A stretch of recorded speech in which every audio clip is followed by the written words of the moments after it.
بسم اللہ الرحمن الرحیم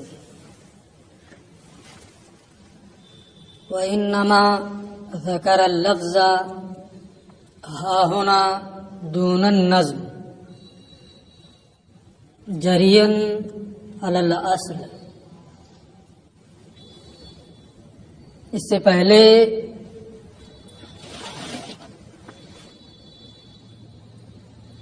کتاب کی تعریف انہوں نے کی تھی اور کتاب کی تعریف کے بعد یہ کہا تھا وَهُوَ اسم للنظم والمعنى جميعا، اور وہیں پہ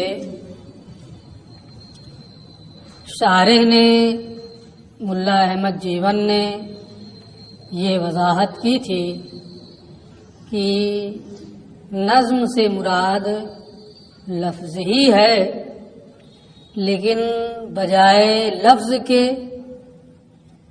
انہوں نے نظم اس لیے استعمال کیا ہے کہ بات کتاب کی قرآن کی چل رہی ہے، اس لیے نظم استعمال کیا جس کا معنی ہوتا ہے لڑی میں موتی پرونا، اچھا معنی، اور لفظ اس کا معنی پھینکنا ہوتا ہے، اس لیے اسے استعمال نہیں کیا، یہ بتایا تھا۔ لیکن یہاں کیا کیا ہے کہ اما الخاص فکل لفظ، یہاں نظم نہیں کہا، یہاں لفظ استعمال کر رہے ہیں، تو ظاہر سی بات ہے یہ بات آئے گی کہ پہلے تو آپ نے نظم کہا تھا اور یہاں لفظ کہہ رہے ہیں، کیوں فرق کر رہے ہیں؟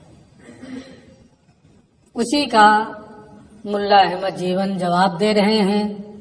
پہلا جواب یہ ہے کہ انما ذکر اللفظ ہا ہونا،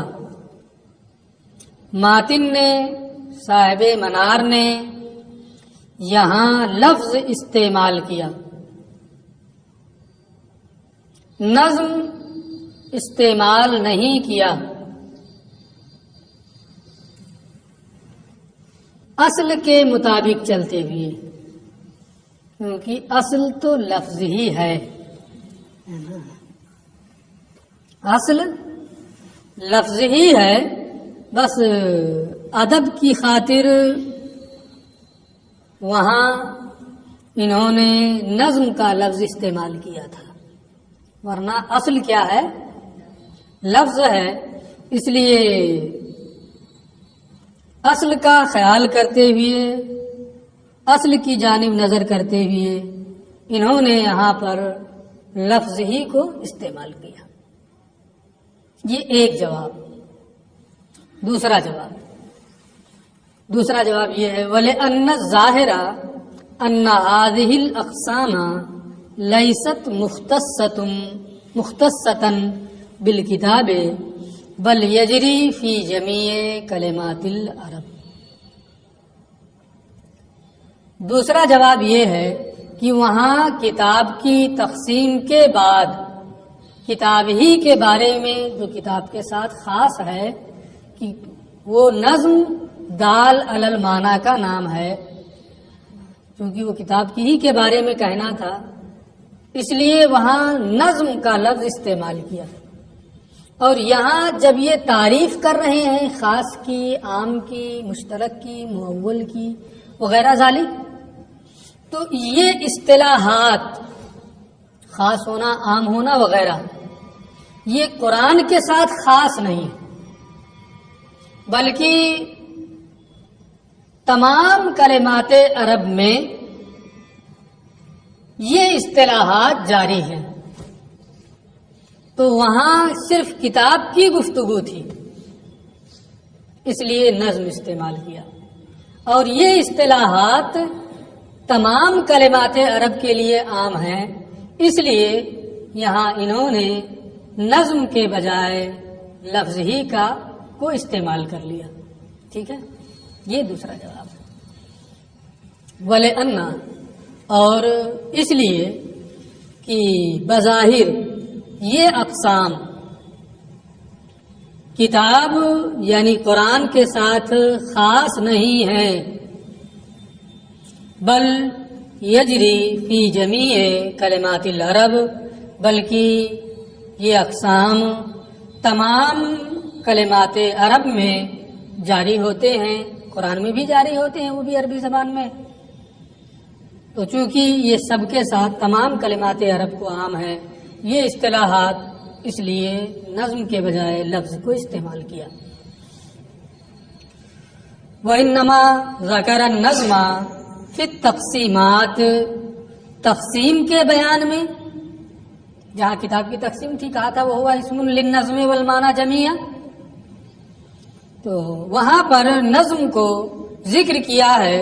تقسیمات کے بیان میں نظم کو ذکر کیا ہے ادب کے لیے، قرآن کے اہتمام شان کی بنیاد پر، اس کے احترام میں. کیوں استعمال کیا ہے نظم کو اہتمام کے لیے؟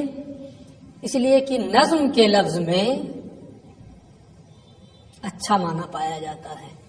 کیا معنی پایا جاتا ہے؟ پھر اسی کا اعادہ ہے کہ نظم اصل میں جمع اللولو فی السلک، لڑی میں موتی پرونے کے معنی میں آتا ہے.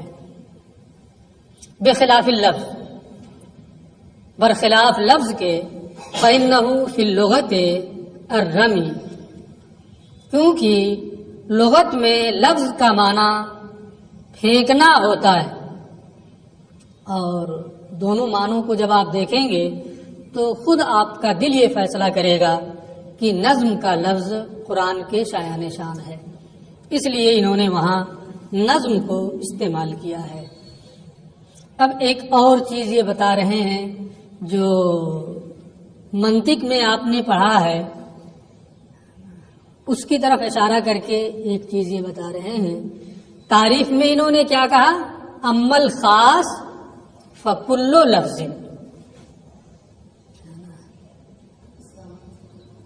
کل یہ احاطہ افراد کے لیے آتا ہے، ماہیت کو بیان کرنے کے لیے نہیں آتا ہے. اور تعریف ماہیت کی جاتی ہے، افراد کی نہیں.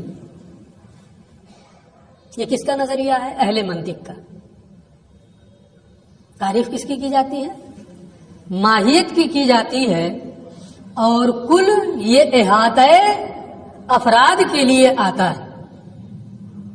تو جب انہوں نے یہ کہا امل خاص فکلو لفظ، تو احاطہ افراد کے لیے ہوا، ماہیت کی تعریف نہیں ہوئی.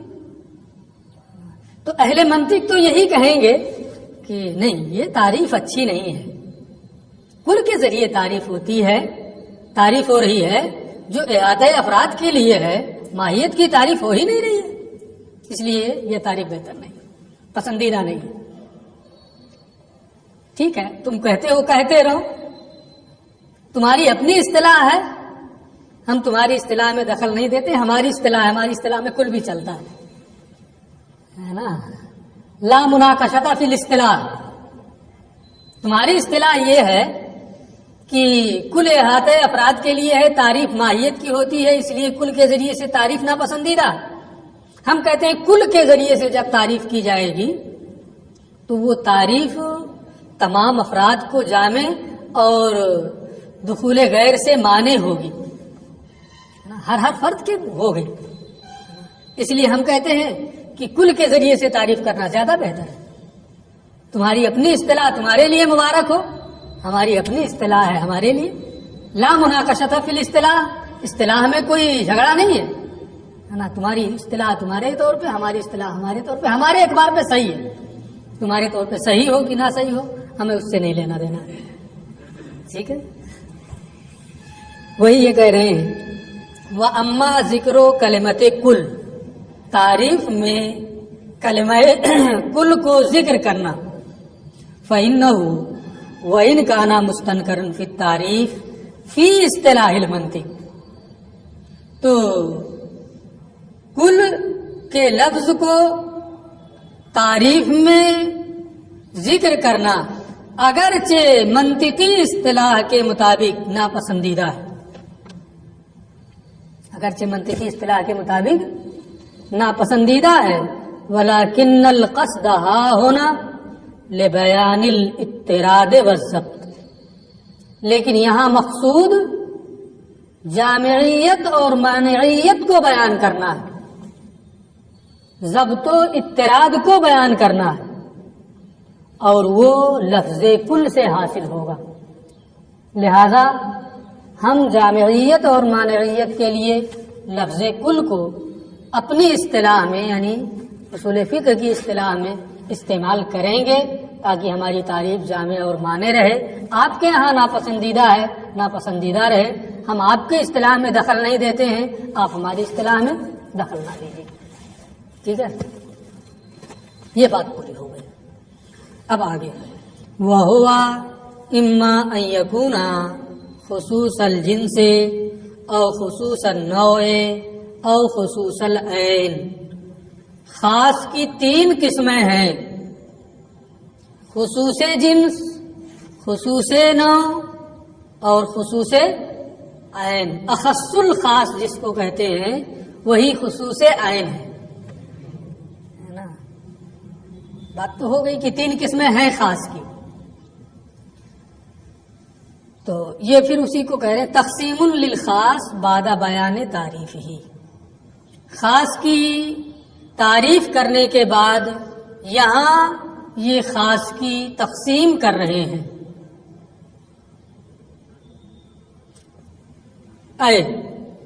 اور بتا رہے ہیں کہ الخصوص الذی یفہم فی ضمن الخاص، جو خصوص خاص کے ضمن میں سمجھا جا رہا ہے. یہاں خصوص نکالا ہے. یہاں اصل میں معاملہ یہ ہے کہ وہ ہوا جو ہے وہ ہوا اما ان یکون، ہوا کا مرجع کیا ہے؟ ہوا کا مرجع کیا ہے؟ خاص ہے مرجع. اگر آپ یہ کہتے ہیں کہ ہاں ہوا کا مرجع خاص ہے تو خاص کیا ہوگا؟ موضوع ہوگا. اور ہوا کیا ہوگا؟ معمول ہوگا. تو اس صورت میں ذات پر وصف کا حمل لازم آئے گا. ذات پر وصف کا حمل لازم آئے گا اور یہ صحیح نہیں ہے، یہ قبیح ہے. اس لیے خاص کو تو آپ مرجع بنا نہیں سکتے ہوا کا. پھر ہوا کا مرجع ہے کیا؟ تو یہ کہتے ہیں کہ ہوا کا مرجع خاص نہیں ہے نا، کہ ذات پر وصف کا حمل لازم ہے، بلکہ خاص کا مرجع خصوص ہے. تو یہ ہوگا کہ کہاں بات اس سے پہلے خصوص کا ذکر ہوا ہے کہیں دیکھا ہے آپ نے؟ متن میں دیکھا ہے کہیں خصوص کا ذکر ہے؟ جس کا ذکر ہی نہیں ہے اس کی جانب ضمیر پلٹانا یہ کیسے ہوگا؟ تو یہ کہتے ہیں کہ ہوا کا مرجع تو خصوص ہی ہے. رہا آپ کا یہ کہنا کہ خصوص کا تو اس سے پہلے ذکر ہی نہیں ہوا، پھر اس کی طرف ضمیر کیسے پلٹائیں گے؟ اس کا جواب یہ ہے کہ خاص کا مشتق منہ خصوص ہے. میں پہلے بتا چکا ہوں خاص کا مشتق منہ کیا ہے؟ خصوص ہے. تو خصوص کو اگرچہ صراحتاً ذکر نہیں کیا گیا ہے لیکن خاص کے ضمن میں خصوص موجود ہے. خاص جب موجود ہے تو اس کا مشتق منہ رہے گا کہ نہیں رہے گا؟ تو خاص کے ضمن میں خصوص موجود ہے، اس لیے یہ ہوا کا مرجع کس کی جانب راجع ہے؟ خصوص کی طرف راجع ہے. وہی یہ کہہ رہے ہیں کہ ایل خصوص الذی، یعنی ہوا کا مرجع کیا ہے؟ خصوص ہے، وہ خصوص جو خاص کے ضمن میں سمجھا گیا ہے، کیونکہ خاص کا مشتق منہ خصوص ہے، تو خاص جب پایا جا رہا ہے تو اس کے تحت وہاں خصوص جو اس کا مشتق منہ ہے وہ بھی پایا جائے گا۔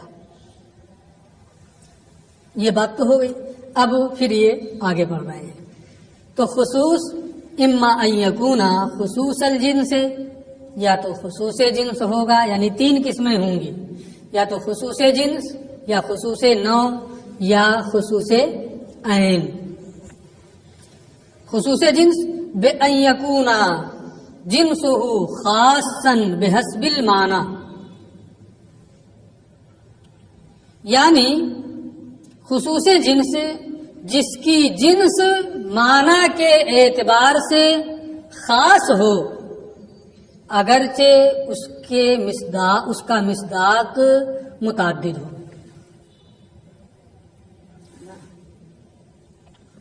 جیسے انسان ہے، معنی کے اعتبار سے خاص ہے، حیوان ناطق خاص ہے کہ نہیں خاص ہے؟ مصداق یہ بھی میں بھی وہ بھی، زید بکر خالد حامد سب اس کے مصداق ہے نا۔ تو مصداق کے اعتبار سے انسان تو متعدد ہے، لیکن معنی کے اعتبار سے خاص ہے۔ تو اسی کو یہ کہہ رہے ہیں کہ یا تو خصوص جنس ہوگا اس طور پر کہ معنی کے اعتبار سے وہ اس کی جنس خاص ہو، وَإِن يَكُن مَّا صَدَقَ عَلَيْهِ مُتَعَدِّدًا، اگرچہ مصداق کے اعتبار سے، اگرچہ اس کا مصداق متعدد ہو۔ ٹھیک ہے، یہ خصوص جنس ہو گیا۔ یا خصوص نوع ہوگا، اور خصوصاً نوع علی ہذہ الوتیرہ، اسی طریقے پر، اس طریقے پر یعنی معنی کے اعتبار سے وہ خاص ہو، ایسی وہ نوع جس کی نوع معنی کے اعتبار سے خاص ہو، اگرچہ اس کا مصداق کیا ہے؟ متعدد ہو۔ جیسے رجل ہے، معنی کے اعتبار سے یہ نوع ہے اور خاص ہے نا، لیکن اس کا مصداق سب ہے نا۔ تو یا خصوص نوع ہوگا اسی طریقے پر، یعنی اس کی نوع معنی کے اعتبار سے خاص ہو، جیسے جنس کے بارے میں اوپر کہا ہے۔ اور خصوص العین، یا خصوص عین ہوگا، ای شخص المعین، یعنی متعین شخص، وہذا خص الخاص، اور یہ تینوں میں سب سے زیادہ اخص ہے نا۔ جب بالکل متعین ہو گیا زید، خالد، بکر، تو یہ کیا ہے؟ اخص سب سے زیادہ خاص ہے، وہذا اخص الخاص ہے۔ اور خصوص عین ہے نا، یہ کیا ہے؟ اخص الخاص ہے۔ اب یہ پھر دوسری جانب جا رہے ہیں، جنس کہہ دیا کہ خصوص جنس، خصوص نوع، خصوص عین۔ جنس کے بارے میں آپ نے منطق کی اصطلاح پڑھی ہے، نوع کے بارے میں بھی منطقی اصطلاح پڑھی ہے، جزئی حقیقی کے بارے میں بھی منطقی اصطلاح پڑھ لیے ہے نا۔ ساری اصطلاحیں آپ پڑھ لیے ہیں، یاد کر لیے ہیں، امتحان دے دیے ہیں، سب کچھ ہو گیا ہے۔ منطقی حقائق سے بحث کرتا ہے، اصولی جو ہوتے ہیں یہ ان کے حقائق سے کیا مطلب؟ ان کو حقائق سے کوئی تعلق نہیں، احکام بیان کرنا ہے نا انہیں۔ کیا بیان کرنا ہے؟ یہ حقیقت کیا ہے، اس کی ماہیت کیا ہے، اس کی ہے نا، یہ سب بیان کرنا ہے۔ اصولیین کا مقصد کیا ہے؟ بیان احکام۔ اس لیے یہ حقائق سے نہیں، اغراض سے بحث کرتے ہیں۔ کس سے بحث کرتے ہیں؟ اغراض سے۔ تو اس وجہ سے چونکہ منطقی حقائق سے بحث کرتا ہے اور اہل اصول اغراض سے بحث کرتے ہیں، اسی بنیاد پر خصوص جنس میں جنس، نوع وغیرہ کی تعریف میں اہل منطق اور اہل اصول کا اختلاف ہو جاتا ہے، اور یہ اختلاف بھی بہت ہلکا پھلکا ہے۔ وہاں وہ کہیں گے بالحقائق، اسی جگہ پہ یہ کیا کہیں گے؟ بالاغراض، ہے نا؟ اسی کو اب دیکھنا ہے۔ والجنس عندہم، اور جنس اصولیین کے نزدیک ایسی کلی کا نام ہے جو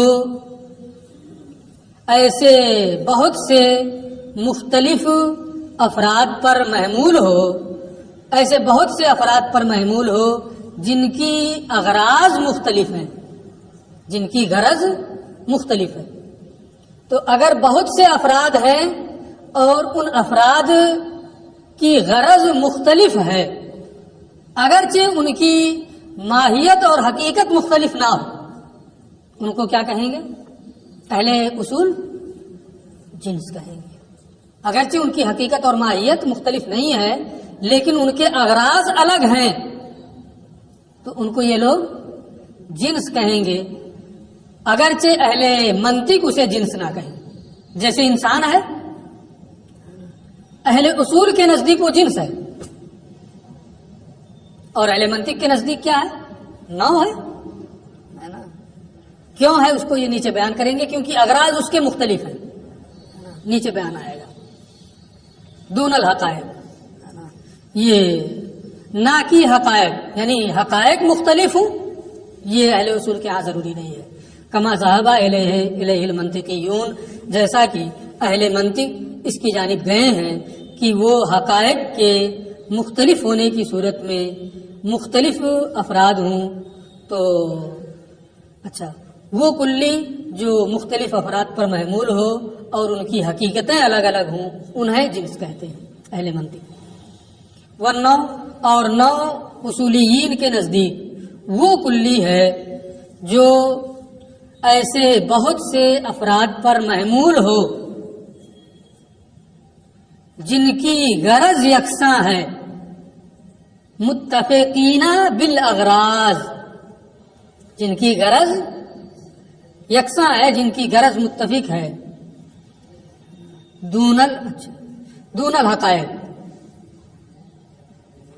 نہ کی حقیقتیں، کما ہوا رائے المنطقیین، جیسا کہ یہ منطقیوں کی رائے ہے، کیونکہ اہل منطق نو اسے کہتے ہیں کہ جو ایسی کلی کو کہتے ہیں جو ایسے بہت سے افراد پر محمول ہو جن کی حقیقتیں ایک ہوں، ہے نا؟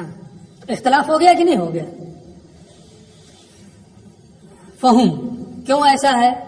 کیونکہ انما یبحثون عن الاغراض دون الحقائق، کیونکہ اہل اصول یہ اغراض سے بحث کرتے ہیں، حقیقت اور ماہیت سے بحث نہیں کرتے۔ ان کا مقصد بیان احکام ہے، اس لیے یہ اغراض سے بحث کرتے ہیں، حقیقتوں سے بحث نہیں کرتے۔ تو ایسا ہو سکتا ہے فرب نوع عند المنطقیین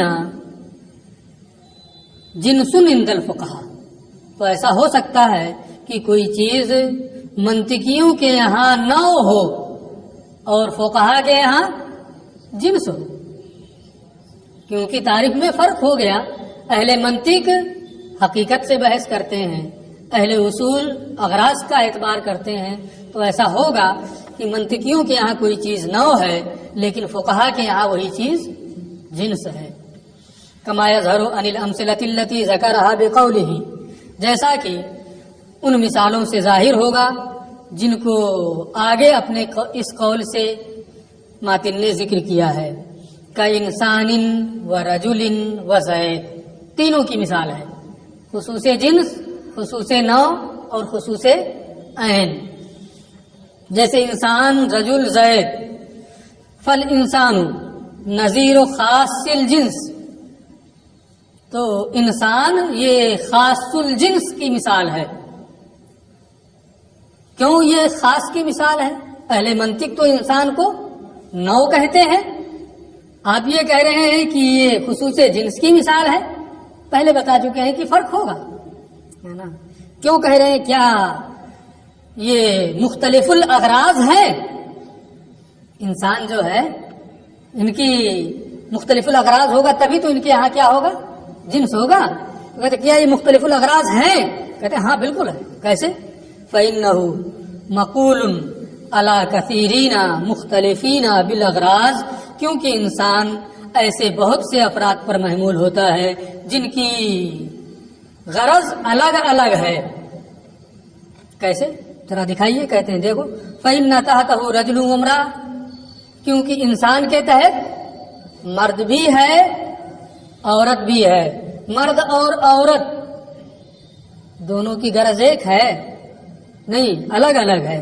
والغرض من خلقت الرجل، مرد کی تخلیق کا مقصد یہ ہے کہ وہ نبی ہو، وَكَوْنُهُ نَبِيًّا وَإِمَامًا، امام بنے، حدود و قصاص میں گواہ بنے۔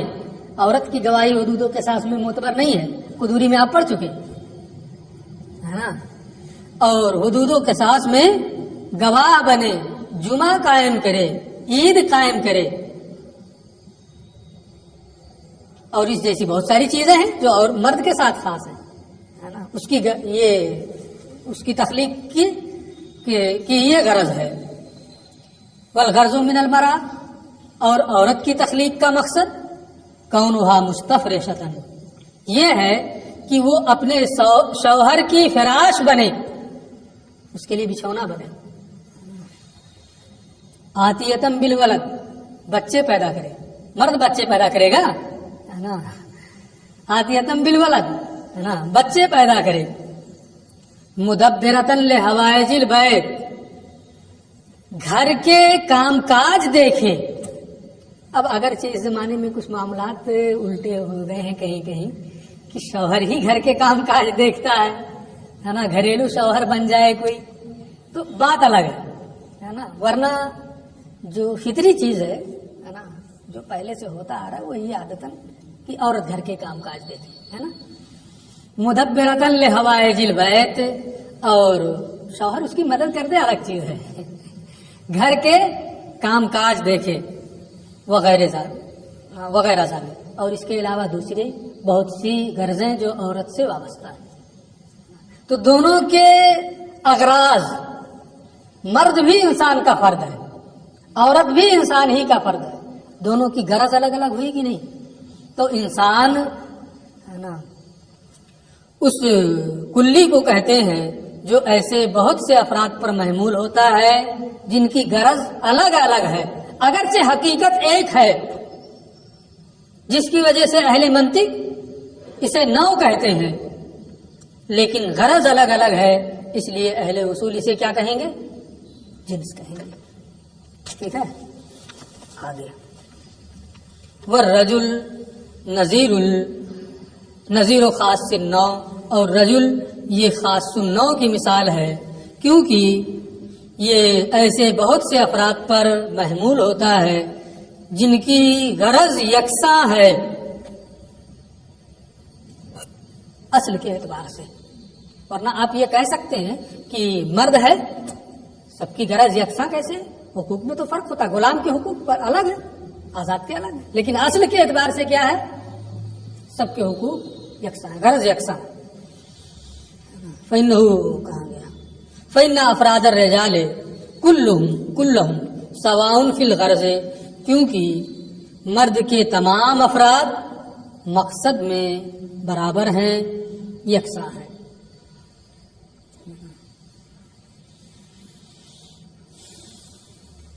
تو جس کے اندر اہلیت پائی جاتی ہے، غلام کے اندر اہلیت بھی نہیں ہے، وہ تو اپنے مالک کا مملوک ہے، سب کچھ اس کے ہاتھ میں ہے۔ جن کے اندر، جن مردوں کے اندر اہلیت پائی جاتی ہے، ان کی تخلیق کا مقصد یکساں ہے۔ اب کوئی اپنے کمال کو اجاگر کر لیتا ہے، کوئی نہیں کر پاتا ہے، یہ الگ چیز ہوئی، یہ وصف ہوا۔